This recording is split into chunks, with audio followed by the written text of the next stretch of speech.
السلام علیکم دوستوں، میں ہوں آپ کا ارم اور آپ دیکھ رہے ہیں Discover T V network. آج کی اس ویڈیو میں ہم اسرائیل اور فلسطین تنازع کی بنیادی وجوہات پر نظر ڈالیں گے۔ تو چلیں تاریخ کے اوراق پلٹتے ہیں۔ اسرائیل فلسطین تنازع میں ہزارہ جانیں لی ہیں اور لاکھوں افراد کو بے گھر کیا ہے، اور اس کی جڑیں 1 صدی سے زیادہ عرصہ قبل نوآبادیاتی ایکٹ سے جڑتی ہیں۔ اس معاملے میں جو کچھ بھی سامنے آتا ہے، اس کا بیج اسی ایکٹ کے ذریعے بویا ہوا ہے۔ مغربی ذرائع ابلاغ، ماہرین تعلیم، فوجی ماہرین اور عالمی رہنما اس اسرائیل فلسطین تنازع کو ناقابل حل اور انتہائی پیچیدہ قرار دیتے ہیں۔ اس تنازع کا آغاز 106 سال قبل 2 نومبر سن 1917 کو تب ہوا جب برطانیہ کے اس وقت کے سیکرٹری خارجہ آرتھر بالفور نے برطانوی یہودی کمیونٹی کے رہنما لائنل والٹر روتھچائلڈ کو ایک خط لکھا۔ یہ خط تھا تو مختصر، مگر اس کے نکات سے فلسطینیوں پر جو زلزلہ آیا، اس کے آفٹر شاکس وہ ہر لمحے محسوس کرتے ہیں۔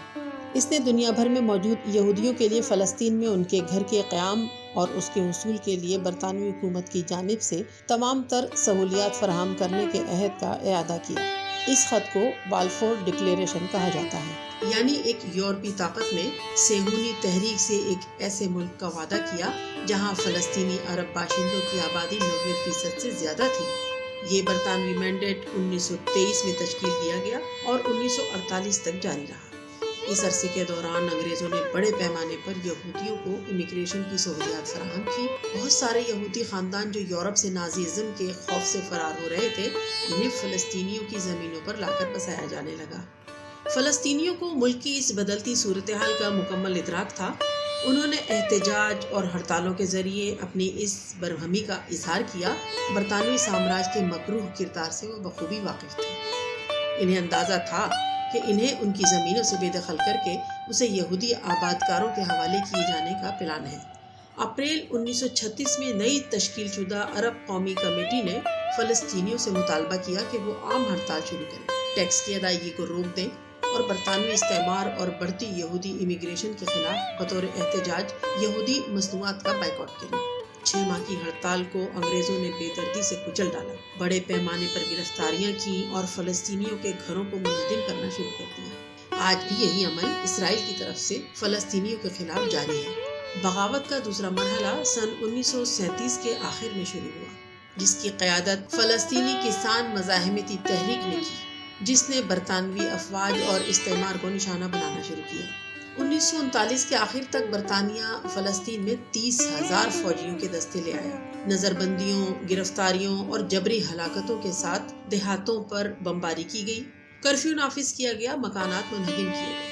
انگریزوں نے یہودی آبادکاروں کے ساتھ تعاون جاری رکھا اور ان کے مسلح گروہ قائم کیے۔ برطانوی افسروں کی زیر نگرانی یہودی جنگجوؤں کا گروپ تشکیل دیا، جس کا نام اسپیشل نائٹ اسکواڈ رکھا گیا۔ اس جبری ریاست کو وسعت دینے کے لیے یہودی نیم فوجیوں کے لیے خفیہ طور پر اسلحہ درآمد کیا گیا اور اسلحے کی کئی فیکٹریاں قائم کی گئیں۔ بغاوت کے ان 3 سالوں میں لگ بھگ 5,000 فلسطینی ہلاک، 15 سے 20,000 زخمی اور 5,600 قید کیے گئے۔ 1947 تک یہودی آبادی فلسطین کے 33% حصے تک پھیلی ہوئی تھی، مگر ان کے پاس صرف 6% زمین تھی۔ اقوام متحدہ نے قرارداد 181 منظور کی، جس میں فلسطین کو عرب اور یہودی ریاستوں کے مابین تقسیم کرنے کا مطالبہ کیا گیا۔ فلسطینیوں نے اس منصوبے کو یکسر مسترد کر دیا۔ اس میں فلسطین کا تقریباً 56% حصہ یہودی ریاست کو الاٹ کیا گیا، جس میں بیشتر زرخیز ساحلی علاقہ شامل تھا۔ اس وقت بھی فلسطینیوں کے پاس تاریخی فلسطین کا 94% حصہ تھا اور اس کی آبادی کا تناسب 67%۔ اس سے پہلے کہ برطانوی مینڈیٹ کی طے شدہ میعاد جو 14 مئی 1948 کو ختم ہوتی، صہیونی فوجیوں نے فلسطینی شہروں اور دیہاتوں کو تباہ کرنا شروع کر دیا تاکہ صہیونی ریاست کی سرحدوں کو بڑھایا جا سکے۔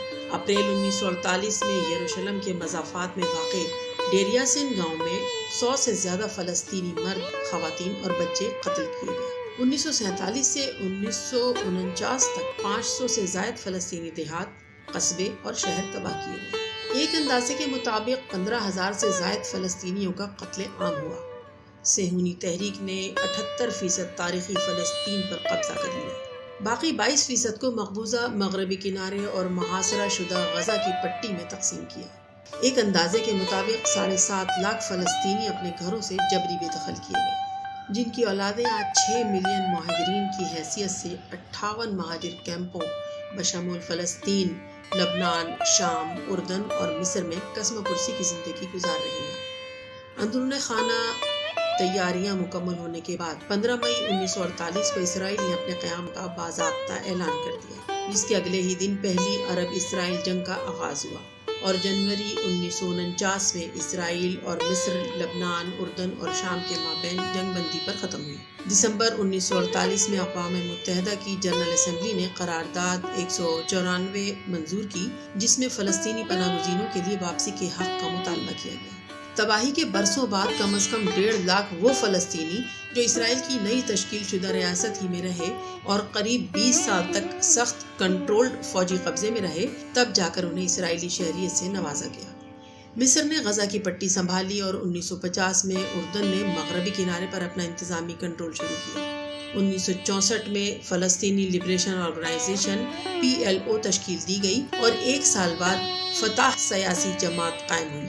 جون 1967 میں اسرائیل نے غزہ کی پٹی، مغربی کنارے اور مشرقی یروشلم سمیت بچے کھچے تاریخی فلسطین پر بھی قبضہ کر لیا۔ تب 5 عرب ممالک نے اسرائیل کے خلاف جنگ کا آغاز کر دیا۔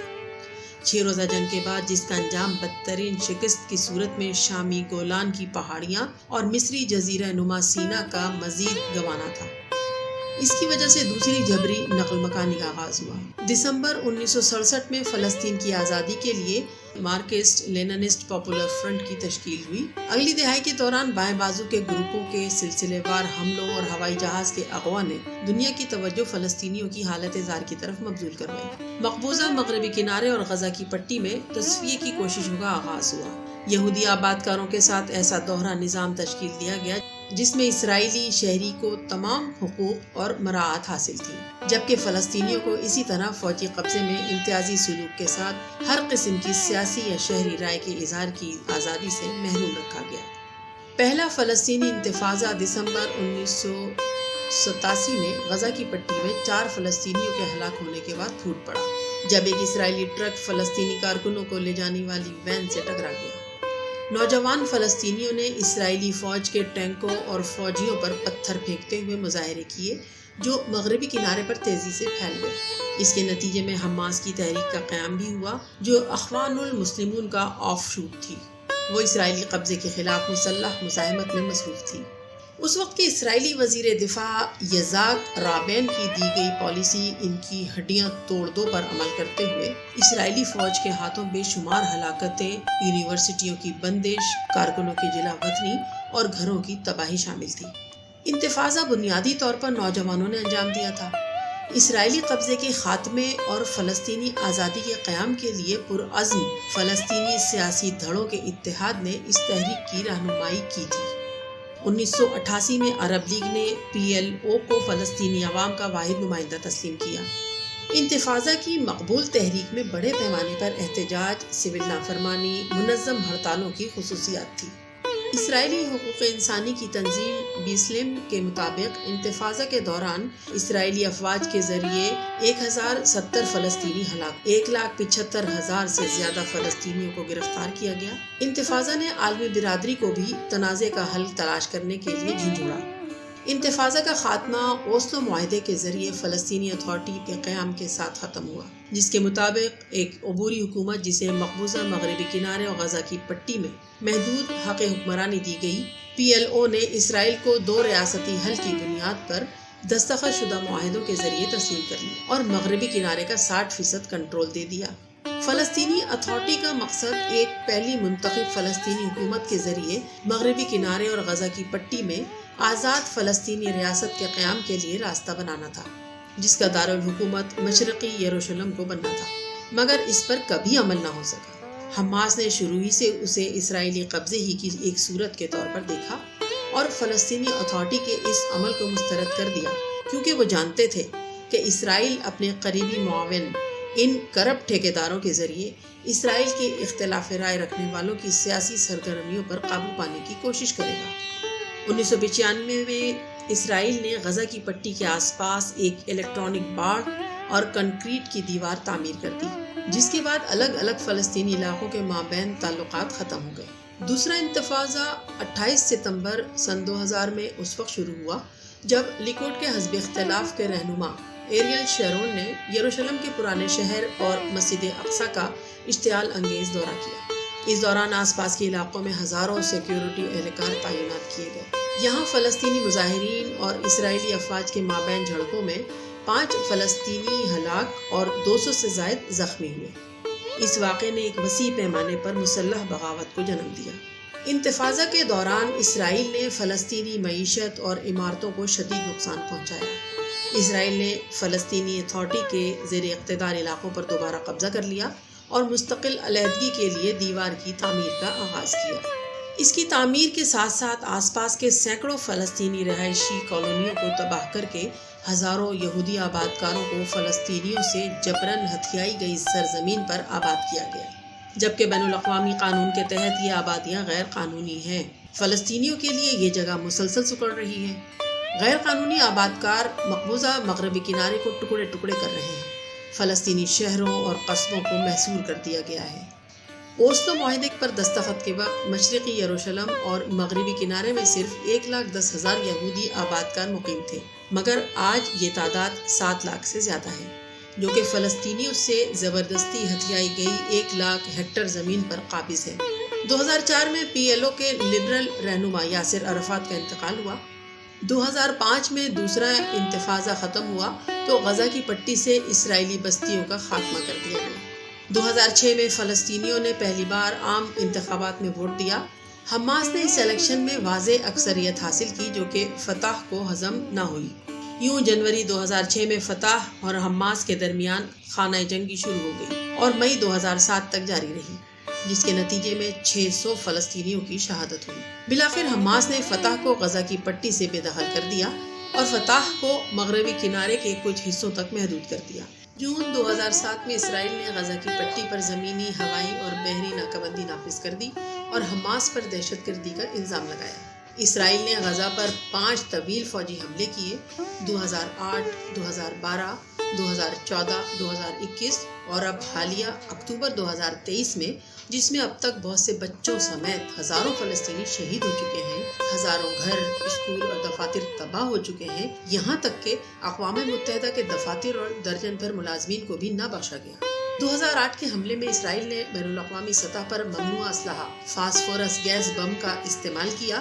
2014 میں صرف 50 دنوں کے دوران اسرائیل نے 2100 سے زیادہ فلسطینیوں کو شہید، جن میں 1462 عام شہری اور 500 کے قریب بچے شامل تھے۔ اسرائیلی آپریشن پروٹیکٹیو ایج کے نام سے تقریباً 11,000 فلسطینیوں کو زخمی کیا گیا، 20,000 مکانات تباہ ہو گئے اور 1.5 لاکھ سے زائد افراد کو بے گھر کیا۔ کل برطانیہ نے پوری دنیا سے یہودی جمع کر کے جبری اسرائیلی ریاست قائم کی۔ آج امریکہ اور یورپ اسی ناجائز ریاست کو اسلامی ممالک سے تسلیم کروانے کی کوشش کر کے کیا انصاف کے تقاضے پورے کر رہے ہیں؟ یہ بات یقینی ہے کہ نہ صرف مشرق وسطیٰ بلکہ دنیا کا امن اسرائیل فلسطین تنازع سے جڑا ہوا ہے۔ پوری عالمی برادری کے لیے دعوت فکر ہے کہ وہ بھی سوچیں کہ اگر بڑی عالمی طاقتیں اسی طرح مظلوم کے بجائے ظالم کے ساتھ کھڑی ہوں اور مظلوم کے لیے انصاف کے سارے در بند کر دیے جائیں تو پھر 7 اکتوبر 2023 جیسے سرپرائز حملے بھی ہوتے رہیں گے اور بے گناہوں کا ارزاں خون یوں ہی بہتا رہے گا۔ اس طرح دنیا میں امن کا قیام صرف ایک خواب ہی رہے گا۔